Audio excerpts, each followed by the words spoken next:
Hello, everyone.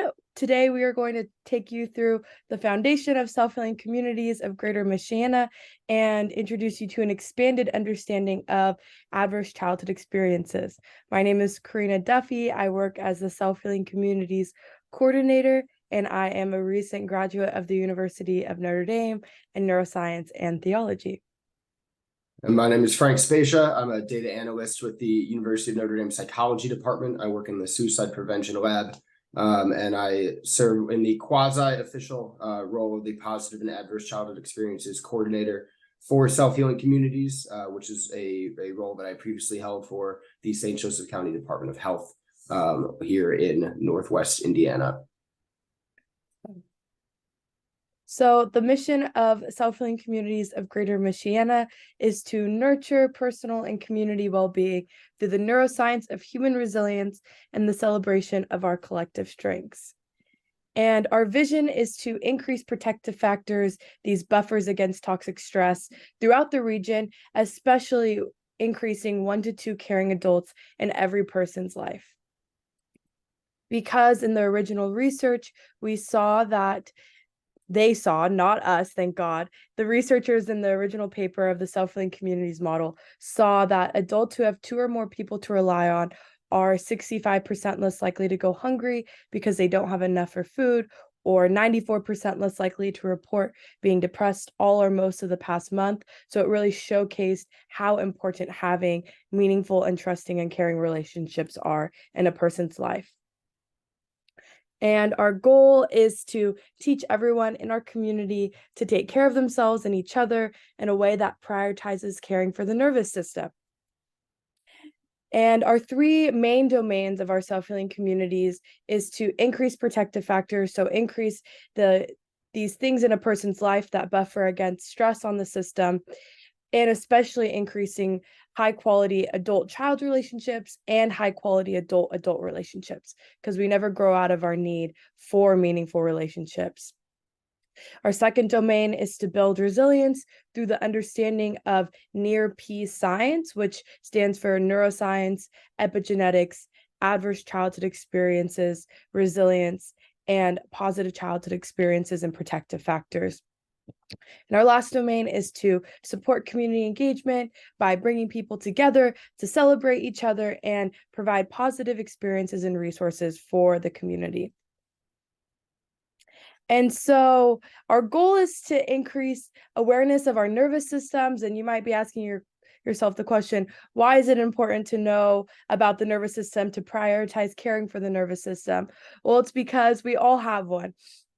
Valshana, our director of engagement, always likes to say, when you meet a human being, you don't always think about these systems going on. They're someone's nervous system or endocrine system, but we all have them and they're always active all of the time. And their activity and the way that they respond and work is shaped by our experiences. And it's really complicated, these systems. And so scientists really like to break these systems down. And so our nervous system gets broken down into our peripheral and our central nervous system. And our peripheral gets broken down into our autonomic and somatic systems. And our autonomic gets broken down into our sympathetic and parasympathetic. And so scientists really study these in isolation. But in reality, all of these systems are always communicating with one another. They're always active all of the time. And they're shaped, yes, largely by our experiences.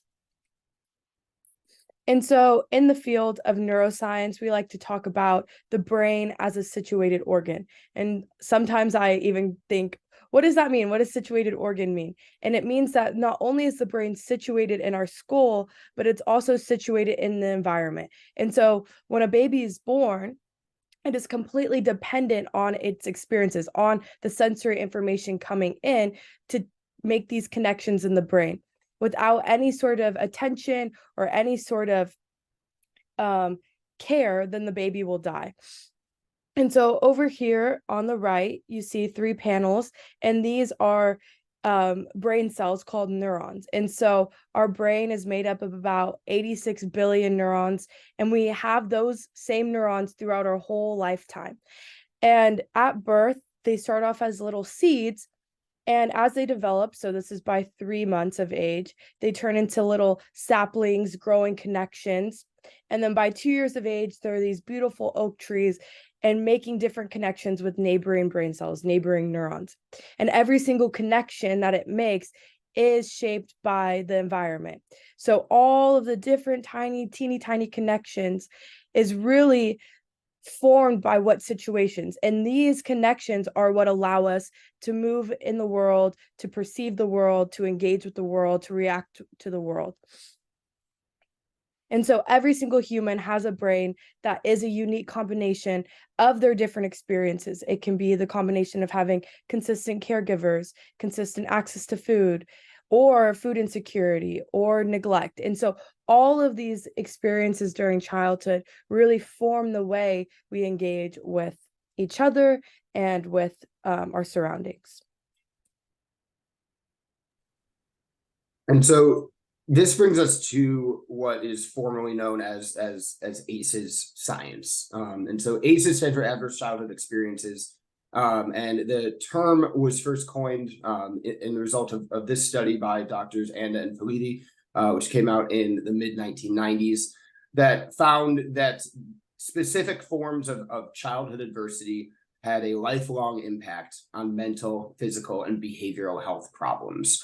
This study has then been kind of expanded and repeated in different populations over and over again, and the results have been shockingly consistent across all these studies, that different yet specific types of childhood adversity have a measurable increase on the risk for behavioral, mental, and physical health challenges throughout the lifespan. So we're going to spend the next couple slides unpacking the initial ACEs study and explaining what these experiences in childhood are and how they are impacting health across the lifespan.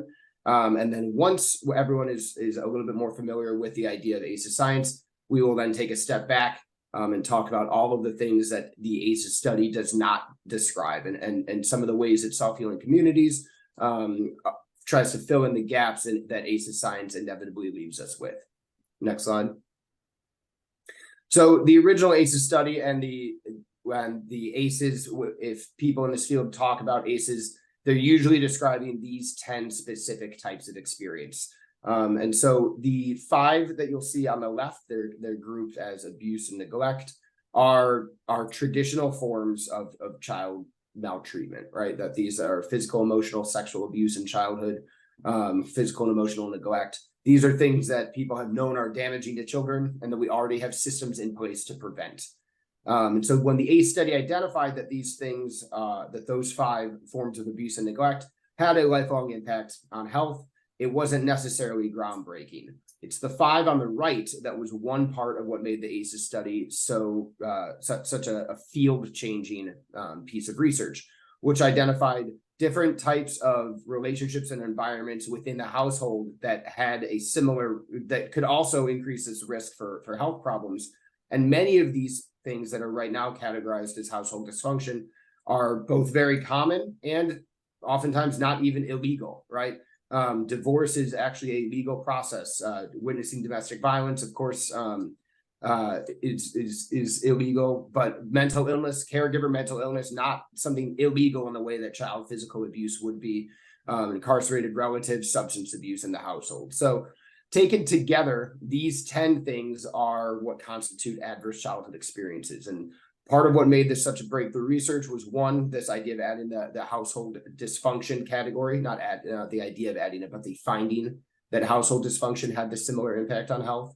And then also the realization that it didn't matter as much which individual exposure was happening, but ACEs went from a science that looked at individual exposures and individual outcomes. For example, studies that would look at the impact of physical abuse in childhood on depression in adulthood, one exposure, one outcome, to a group of exposures, 10 different types of adversities, to group outcomes, right? A very long list of different physical, mental, and behavioral health challenges associated with them.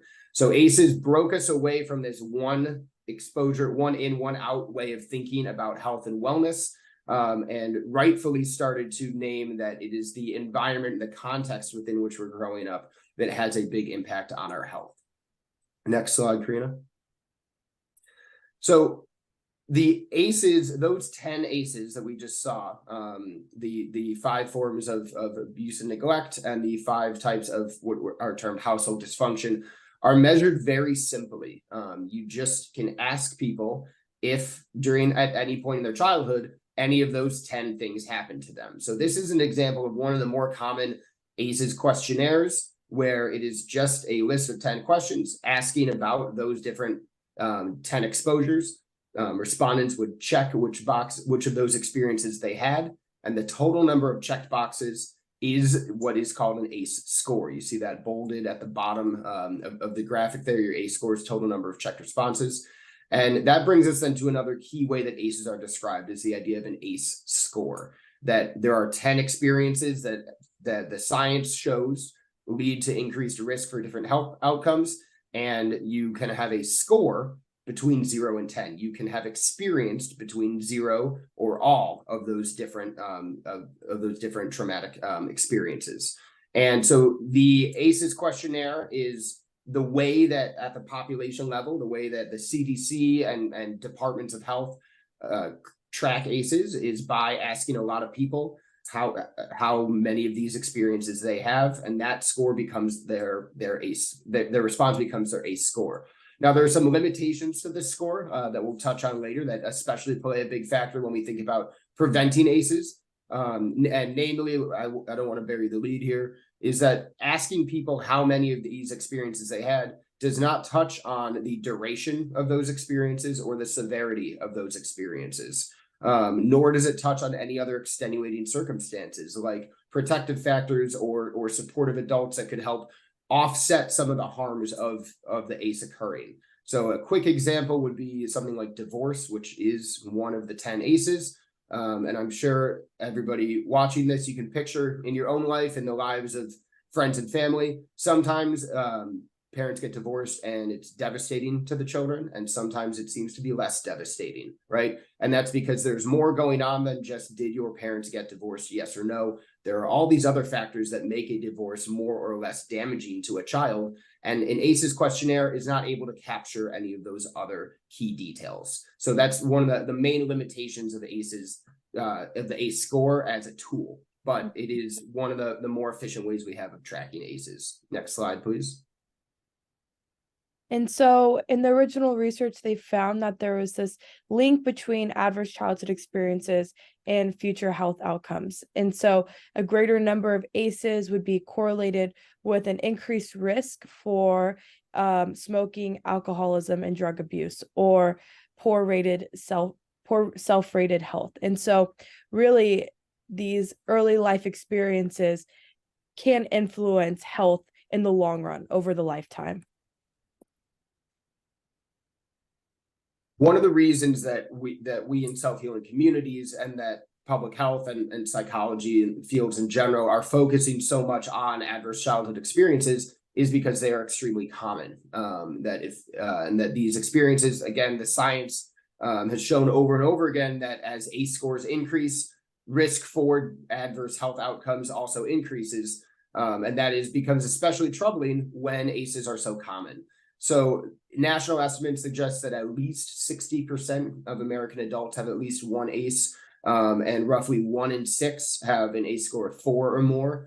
4 or more ACEs is typically the cut point when people are considered high risk. Again, there's lots of caveats to an ACE score. It's not a perfect science, but you'll see time and again in ACEs research, in some of these slides, and if you do any research on your own, 4 or more ACEs is usually a term thrown around a lot, and that's because that is commonly used as the cut point between when you just are in a high risk bucket, that there's not a lot of differentiation between having 4 ACEs and 6 or 7, for example.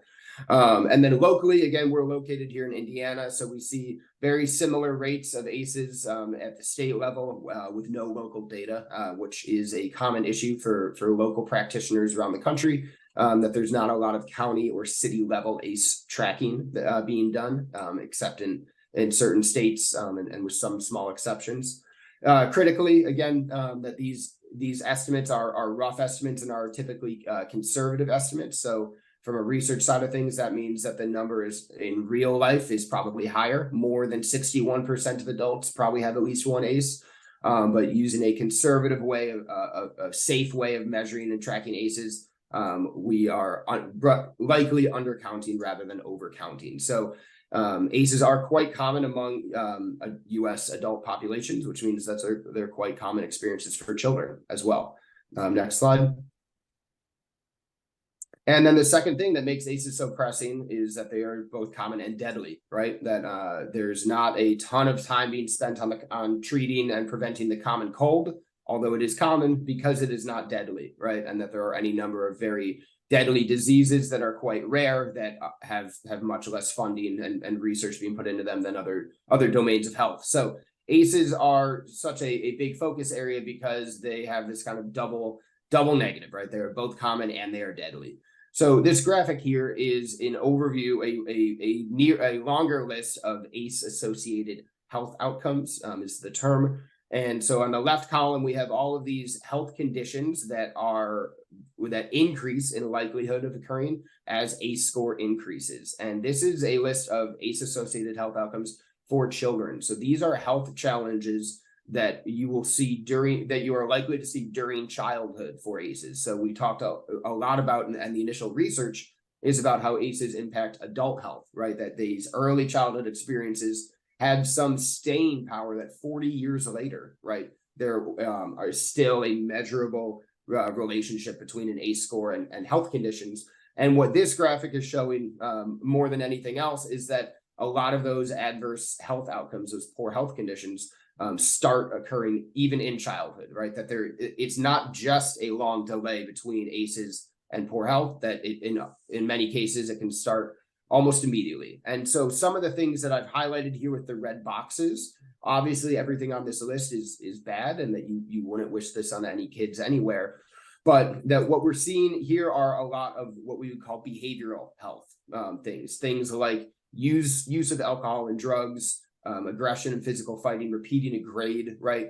Things that even if you're not a scientist, you could observe in a child and that you would probably think that is a bad outcome for a child.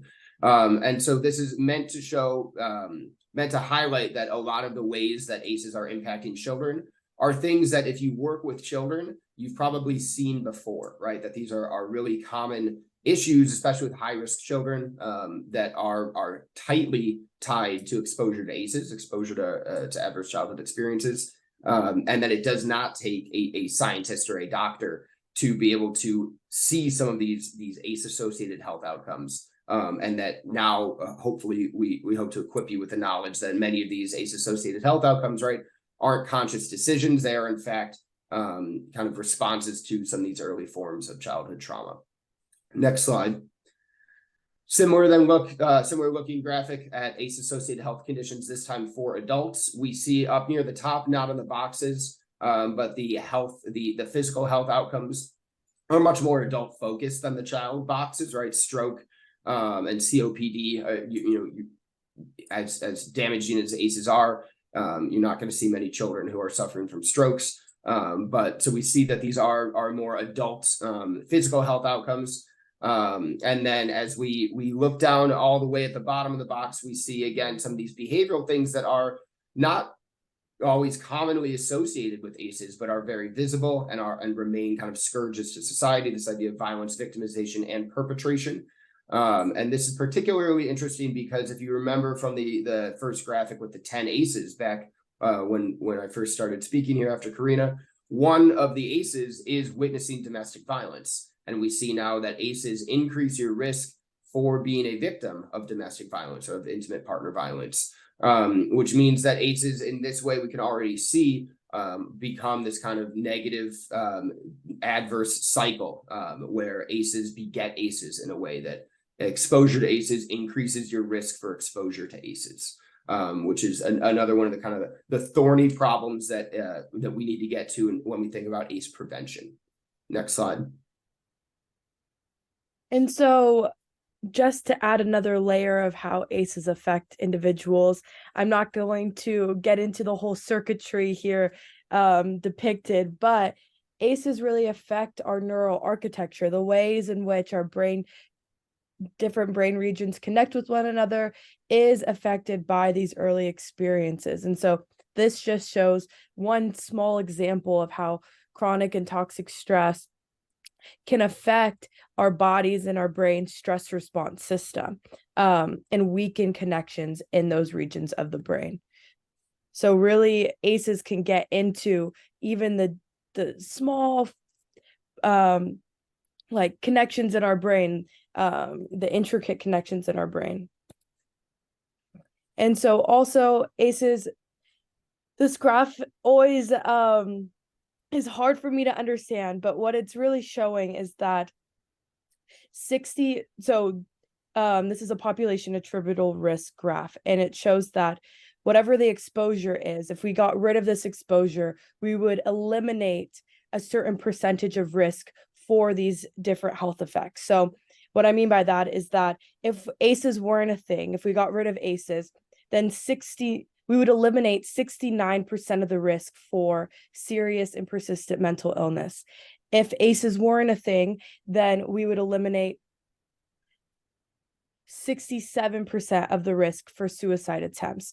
And so really showcasing that ACEs really do affect these social and individual health problems. And if we really target ACEs, if we really can address them and heal them, then we can eliminate so much risk across so many different domains. And some of these, it might be surprising to see how 48% of promiscuity is related to having an ACE. So many different social behaviors are also attributed to adverse childhood experiences.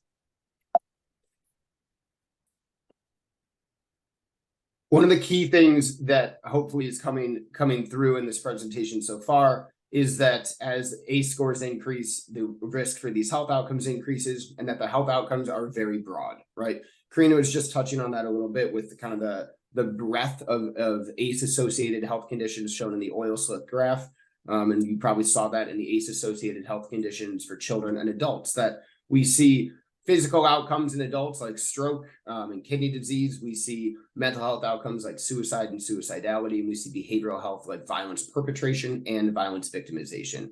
And so the question that I think naturally comes to mind when you learn about this is how can we end up with such a broad list of ACE-associated health outcomes, right? How can these childhood exposures all lead us down so many different potential pathways? And then the following question from that, right, is what are we missing here that these 10 childhood exposures can branch off in these hundreds of different behavioral, physical, mental health ways? And the answer to that question is that ACEs aren't really about whether or not an individual has had some of those 10 experiences, or those forms of abuse and neglect or household dysfunction. What ACEs are really about, the idea of adverse childhood experiences, is really a study in the impact of chronic stress in a child's life. And that the 10 ACEs that were identified in the original ACEs study and that hold as the 10 ACEs that we have today are really just proxies for chronically stressful experiences in a child's life. That begins to explain why things like divorce and an incarcerated relative are on the list, right? That those are highly chronic, if not potentially as severe as something like as sexual or physical abuse. They are equally chronic in their kind of the permanence of divorce and the length of incarceration and parental separation and things like that. So to then really understand ACEs is to step away from focusing on what the 10 individual exposures are and to think more about what stress is and how stress is impacting child development. And we see this idea that the stress dose is a spectrum, which just means that there are stressors, stressful events are, we could call them stressors, and stressors come up every day throughout life for everybody. And so it's not that stress is bad, right? And then stress is leading these things. It's that the amount of stress and the length of stress is what makes a stressful event into something that could have a lifelong impact on physical, mental, or behavioral health. And so we see in this graphic here the idea that stress can go from positive to tolerable to toxic. And I think that probably positive is a little bit of a misnomer, and that maybe manageable, right, or non-toxic, right, that there are low doses of stress or low amounts of stress that are either not very stressful or they go away quickly, would be a tolerable amount of that positive. And then tolerable is that middle ground, with then toxic being something that is a prolonged exposure to stress, or such a severe exposure to stress that it actually leads, and you see it in bold right under where it says toxic, to the brain creating this maladaptive response to the stressor, right? The brain, when a stressor is so toxic, when it is so prolonged, it is a chronic stressor, the brain begins to realign itself to respond to the stressor. The brain needs to change in order to meet the demands of the stressful situation. And that change is, in essence, what ACEs are describing. It is describing how brains in developing children must be realigned, rewired, for lack of a better term, to address a stressful, chronically stressful, toxically stressful situation. Next slide. And so really just to hone in on the point that knowing someone's individual ACE score, knowing what questions they said yes or no to, does not accurately convey the stress dose from those experiences. And just like Frank said, it's really about living in this toxic state of stress. And this then brings us to this idea of an expanded set of ACEs. So if ACEs initially were 10 specific experiences in childhood that lead to these outcomes, and we then, as we dig deeper into the neuroscience of it, we learn that ACEs are actually just, those 10 are just proxy measures. They're accurate ways of guessing about toxic stress, and that the damage of ACEs is less about the 10 individual experiences and more about exposure to stress. It then makes sense that we would start to say, well, what are other toxic stress, chronically stressful experiences that children can go through that would lead to this reorganization of the brain? And so we call this graphic the ACEs tree, because we see 4 different types of exposures that we have made sure all have the acronym ACE, and are all different things that could be toxic stressors to children. So at the top, we have adverse climate experiences. And these are things like hurricanes, wildfires, floods, COVID-19, things that lead to, again, chronic and toxic stress doses in children that are coming from the climate, right? Not necessarily from these abuse, neglect, household dysfunction. We then, the trunk of the tree, have adverse childhood experiences. Many of the branches of the tree are the 10 ACEs that we've talked about, but we also see things like homelessness, right? And we see, I believe homelessness is the only thing added there to the initial 10, right, of these other things that would be a proxy measure of chronic and toxic stress, right? Adverse community experiences make up the roots of the tree.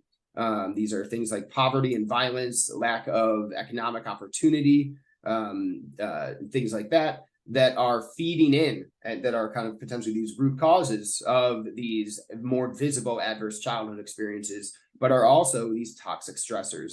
And then the soil and within which the roots are growing and expanding are these atrocious cultural experiences, these things that leave a legacy of pain and hurt that does last for generations, things like segregation, genocide, slavery, forced family separation, where these types of wrongs are not easily repaired, and that they can become a hotbed for adverse community experiences that feed into adverse childhood experiences. So there is connection between these different parts of the ACEs tree, and then they can also be viewed individually, right? That on their own, each segment of this tree is potentially a toxic stressor, but they also form this ecosystem of adversity and harm and stress within which children are growing up.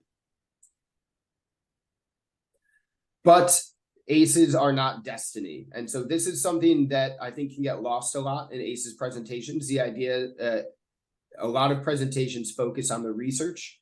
They really try to convince the audience that the research is solid, that as ACE scores increase, the risk for different health problems also increases. And in the quest to convey how serious the research is, ACEs are common and deadly, and they're associated with all these outcomes. It can make it seem like children who are growing up with these chronic and toxic stressors are just kind of doomed to behavioral and mental and physical health problems. But there are lots of different things that can prevent ACEs from occurring and lessen the harm of ACEs after they occur. And so we're going to talk about that right now with this idea that these are the things that can make an ACE not somebody's destiny, that ACEs end up not in fact describing accurately how somebody's health and wellness may be impacted. Next slide. The idea that there are things that can protect against the harm of ACEs comes back to this broad sense of human resilience, right? That there are children and there are people that are able to overcome extreme circumstances, right? Extreme adversity. And with resilience as the overarching, human resilience as the overarching concept, human resilience is basically the parallel, right, to chronic stress, to toxic stress, that there are things that will be toxic amounts of stress in a child's life, and there is some resilience that can protect against that. And ACEs are the way that we can measure fairly accurately, at least at a large population level. ACEs are how we can measure toxic stress, right? And so this idea of positive childhood experiences that we see these 7 questions here is a way that we can measure resilience. So this positive childhood experiences study was designed, in response to the ACEs study. This study came out in I believe 2017, so it's very new in terms of research. And the ACEs study is also fairly new, although that's around 20 years old now, nearing 30. And so positive child experiences came as a way to say, hey, are there things that we can measure that we will measure against ACEs to see if exposure to these good things can offset some of the harm of ACEs? That you would have a group of people with ACE scores, and you would expect them to have this amount of health issues stemming from them. And when you add positive childhood experiences, is it less? Does it protect against the harm of ACEs?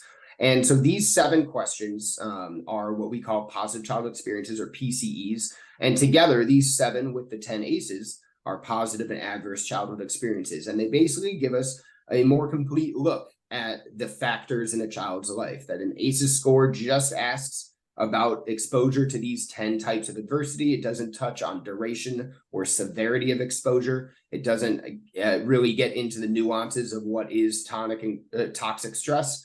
And then now we can add these 7 positive childhood experiences to get a better sense of some of the protective factors and the resilience in a child's life. Critically, the one thing I'll draw your attention to looking at these 7 questions is that unlike ACEs, which ask, did these things happen to you, right? These ask, did you feel that these things were happening, right? That positive childhood experiences aren't really experiences. They're social contexts, right? You can ask a child, you can ask somebody, were you, emotionally abused, emotionally neglected as a child? And there is some way to get to a yes or no answer. But did you feel supported by your friends, right? Is not you could strip it down to a yes or no, but really it's more of an ongoing process. It's not, did it happen one time, yes or no? It's looking back, did you grow up in this context where you felt supported? So positive childhood experiences have a much different time span than ACEs. And they're much more baked into kind of the social environment in which children are growing up. And the final thing I'll point out here before we move to the next slide is that we see that there's a really interesting mix, looking at these 7 questions, of things that take place just within the home, of positive experiences that pretty much are describing parent and caregiver relationships with the child, right? And that we see that in the 1st, 2nd, and 7th questions here, that are really just about what's going on at home. And then the other 4, although parents and caregivers would play a very important role in those 4 experiences taking place, they aren't just happening in the home. It's asking about community traditions, friendships, school, and non-parent adults. And so those things are, I think, a real calling card and action item for practitioners, for people that want to prevent ACEs, that want to prevent children who are exposed to early life adversity from having these lifelong health problems, is focusing in on these positive childhood experiences, particularly the ones that are taking place outside of the home, as that is now a measured, researched area of intervention and response against ACEs. Next slide, please. And the research, just like ACEs, showed a big increase in in lifelong health that touched on physical, mental, and behavioral health, right? Things like stroke, suicidality, and violence victimization and perpetration. One of those is physical health, one is mental health, and one would be behavioral health is the term for like actions, things like smoking or violence victimization. We see a similar breadth in positive outcomes for exposure to positive childhood experiences. A lot of the measurements look at exposure to positive childhood experiences and school-related behaviors, things like persistence and attendance, which are massively important for predicting kind of lifelong income stability and security. But we also see improved physical and emotional health. And then we see, again, this touching on both youth and adult outcomes in the same way that ACEs, there's some immediate adverse outcomes for children, and then the lifelong harms for adults. That we see positive adolescent mental health is increased with exposure to positive childhood experiences, as well as adult social and relational support and beneficial adult behaviors, which the studies are there and they touch on, they define much more carefully than I am right now what constitutes a beneficial adult health behavior. But all this just to say that the research, although positive childhood experiences is a newer prong of science here, the research is quite promising and is consistently showing these really beneficial outcomes associated with positive childhood experiences, which makes sense when you look at the 7 of them, right? That you look at these 7 PCEs, and it's clear that these are really helpful things. That I don't think it takes a deep scientist, it doesn't take a doctor or a clinical psychologist to say that feeling supported by your friends and feeling like your family stands by you in difficult times is going to be helpful. And so the research really is just reinforcing what people have known for generations, right? Which is that being in tight-knit, supportive communities is really, really beneficial for health throughout the lifespan. Next slide. And because no graphic would be complete without looking at both the positives and the ups and the downs, that positive childhood experiences decrease all of these adverse outcomes, things like petty crime, depression and anxiety, grade repetition, substance abuse in adulthood, and adult mental health. So this, again, is just reinforcing this idea that these positive childhood experiences have immediate benefits, looking at the youth outcomes, lifelong benefits, looking at the adult outcomes, and that ultimately they're describing protective, resilience-building environments within which children are growing up. Next slide. And so positive childhood experiences are just one component, one domain of this general understanding of protective factors, which are these parts of a person's life that provide a counterbalance to adversity and help buffer against toxic stress on the system. So Frank just went over all of the depth in which positive experiences affect and influence behavior, but also that's just underneath these general protective factors, which can include an individual's coping behavior, an individual's life satisfaction, which also includes stable caregiving and strong parental relationships. And it also includes having safe and stable housing and safe and engaging school programs. And so all of these experiences, all of these things in a person's life can buffer against childhood adversity. And these protective factors are things that we need in childhood, but we also need our whole entire lives.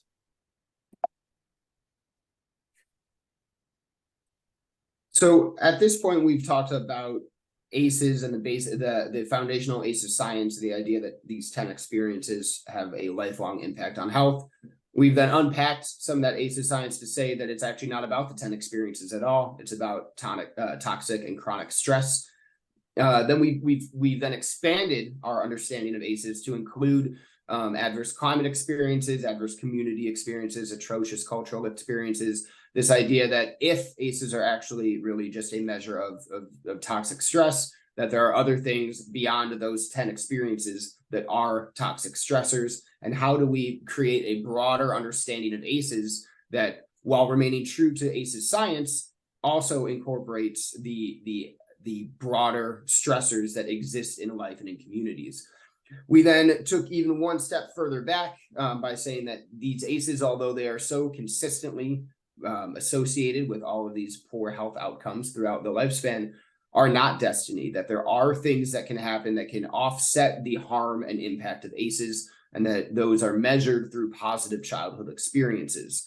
We then, dove in a little bit briefly to positive childhood experiences and all the ways in which it's beneficial for health, which then brings us to here, which is, what do we do with this information? We now know about positive and adverse childhood experiences and kind of the dual ways of measuring toxic stress and protective factors against toxic stress. And what are we supposed to do with this? And this is a big part of what self-healing communities is all about, is it's helping turn this science into an actual community, into real action items for us, so that we can become a community that is able to heal ourselves from the impact of ACEs and toxic stress by emphasizing protective factors and positive childhood experiences. So there are some obvious first steps that, now that we know protective factors exist, and now that we know that not all protective factors take place between parents and children, it means that we all can be a protective factor for people in our lives, right? It would be one thing if protective factors only took place within the home. You could then only be a protective factor for your own children. But because 4 out of the 7 protective factors take place out of the home, and because these positive childhood experiences are also very beneficial for adults, that these are positive adult experiences as well, we can all become a protective factor for a person in our life. We could go back to those 7 positive childhood experiences and say, how can I become a better positive experience for other people in my life? And another big thing that we advocate for is to use this science, ACEs science, PACEs science, to understand your own health and development. Hopefully we've clarified that it's not really useful to just give yourself or give the people in your family the ACEs questionnaire and then say, oh, you're at high risk for stroke. It doesn't really work like that.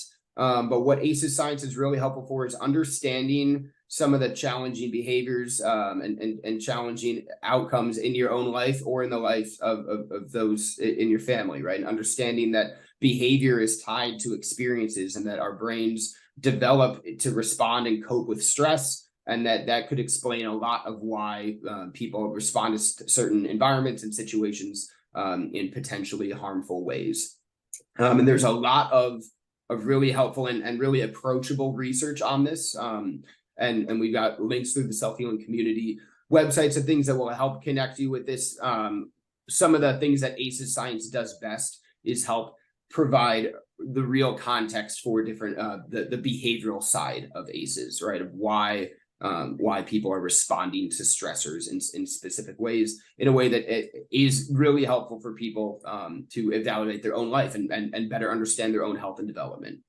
Which then pairs nicely with bringing this to your family and workplace. Again, we do not advocate that you just start giving people the ACEs questionnaire. You're not going to get enough information to be helpful to really understand what a person has gone through and what they're at risk for. So when we say bring ACE awareness to the family and workplace, it's connecting them to presentations like this one. It's sharing with them the foundations of neuroscience, the basics of PACEs science, and less so just giving out ACEs questionnaires. And then, especially because Self-Healing Communities is a new organization, these last 2 bullets really ring true, that we need champions right now. We need people that will hold PACEs science, hold neuroscience at the forefront of their mind, and advocate for programs and ideas that emphasize social connection, right? That look at protective factors as a preventative health measure. And whether that's advocating for formal legal policies at the state or local government level, whether that's workplace policies, whether that's policies in your own family and the way that you're structuring your own life, but to emphasize strong social ties and social support, because ultimately the first thing that you should do with this information is use it to make sure that you are taking care of yourself, that your basics, that your protective factors are in place so that you can then be a protective factor for others. Next slide. Well, this takes us to the end of our presentation. If you would like to learn more, please visit this interest form where you put in your information and you can reach out and get more information from us. So thank you so much, and we're really grateful for your time.